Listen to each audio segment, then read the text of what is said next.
Ang sama ng mukha nito, hindi ko yata mukha to. Lasa mo. What the fuck? Shit, hindi ko mukha to. Nakikita ko lang, mukha ko, mata ko.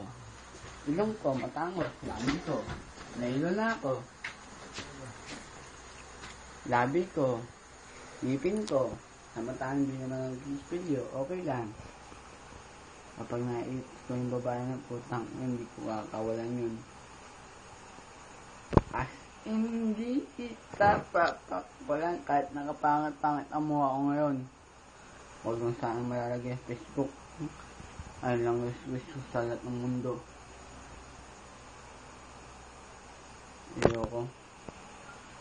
Ayokong malagay sa Facebook kahit kailan.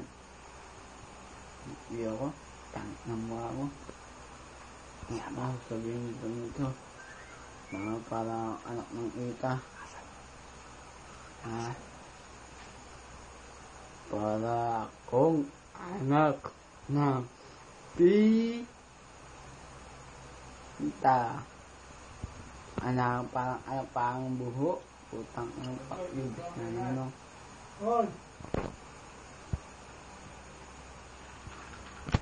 Sama ng mukha ko eh.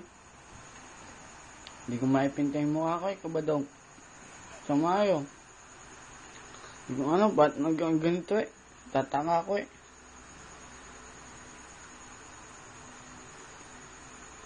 Hindi ko ba't sinadya na panahon ko sa buhay ko eh. Ito pa ang pinakamasakit sa buhay ko.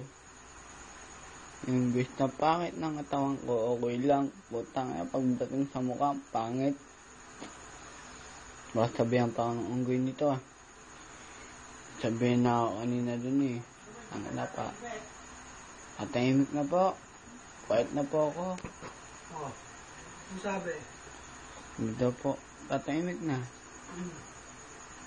Let's mo ang sarili dyan.